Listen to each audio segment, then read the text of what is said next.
Negara kita secara makronya menghadapi 3 cabaran utama. Selalunya orang bahagian tenaga selalu bercakap tentang the trilemma of energy. Maksudnya ada 3 cabaran utama untuk memastikan sumber tenaga negara kita ini ada kelangsungan.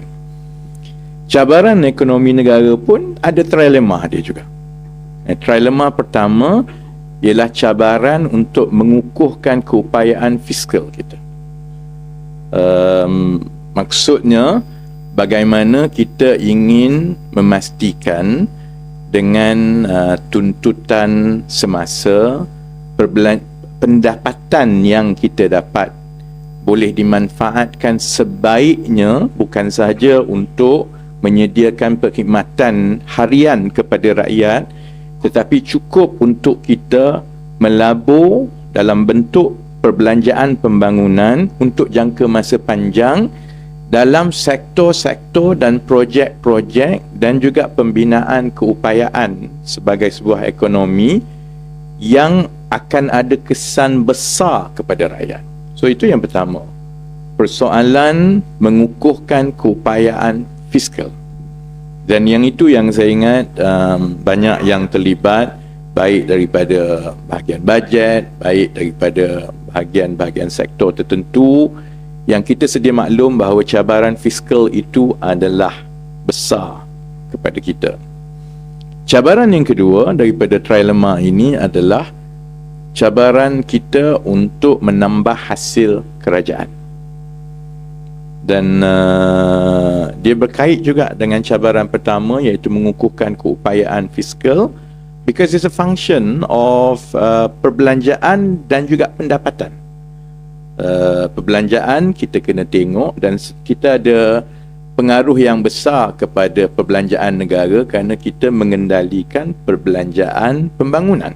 Kita merancang, kita mengawal selia, kita mempunyai pengaruh untuk memastikan sumber kewangan negara itu dilaburkan dalam sektor-sektor yang berpotensi tinggi untuk ada multiplier effect masa-masa akan datang. Jadi sebahagiannya itu tugas kita, tapi sebahagiannya itu adalah di pihak Kementerian Kewangan kerana itu adalah operating expenditure yang pastikan perbelanjaan tahunan. Tapi berapa banyak yang boleh dibelanjakan setiap tahun itu bergantung kepada berapa banyak pendapatan kerajaan. Kita ada ekonomi yang dari segi secara paritinya berkembang pada tahap yang dirancang 4%, 5% kan.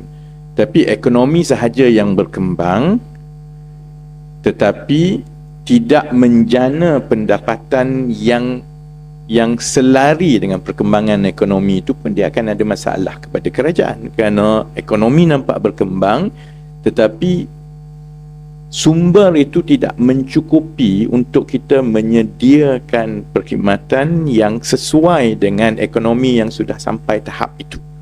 Jadi cabaran kita yang kedua ialah macam mana kita membantu kerajaan melalui pembinaan ekosistem ekonomi dasar supaya kerajaan boleh menambah hasil yang sepadan dengan perkembangan ekonomi yang kita lalui sekarang. Dan cabaran ketiga daripada trilemma ekonomi negara ialah untuk kita menstrukturkan kembali ekonomi.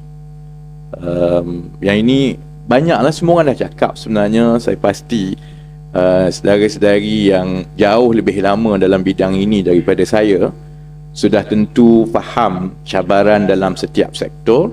Sudah tentu secara makronya ialah kita bercakap tentang macam mana kita nak lonjakkan aktiviti ekonomi negara kita dalam sektor-sektor yang bernilai tinggi supaya impaknya itu bukan saja kepada perkembangan ekonomi tetapi kepada rakyat boleh dirasai.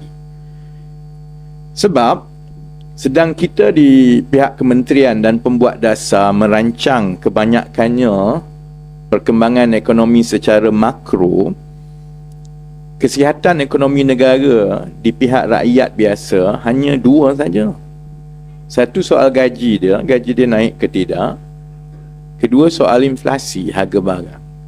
Dan dia sebenarnya saling berkait, kerana kalau gaji itu berpatutan dengan inflasi yang pada tahap tertentu, dia tidak timbul risiko inflasi ada kesan yang besar kepada kesejahteraan setiap isi rumah. Tapi kalau inflasi itu dalam keadaan tertentu naik, tetapi gaji itu tidak naik dengan selari dengan inflasi, itu yang kita selama 10-15 tahun yang lepas sebagai sebuah ekonomi terpaksa berdepan dengan cabaran itu. Jadi dari segi cabaran, dia tidak ada banyak beza dari pandangan makro kepada pandangan mikro. Sebab pandangan makronya ialah ekonomi nampak berkembang, tetapi hasil kepada kerajaan itu tidak meningkat dengan selari dengan saiz ekonomi. Dia sama juga di peringkat mikro, pekerja-pekerja rakyat biasa yang merasakan ekonomi nampak okey, syarikat nampak okey, tapi gaji aku tak naik. Jadi trilema itu meletakkan kita di cabaran yang memerlukan kita mengambil pendekatan baru, memikirkan balik, dan dia bukan tugas yang ringan.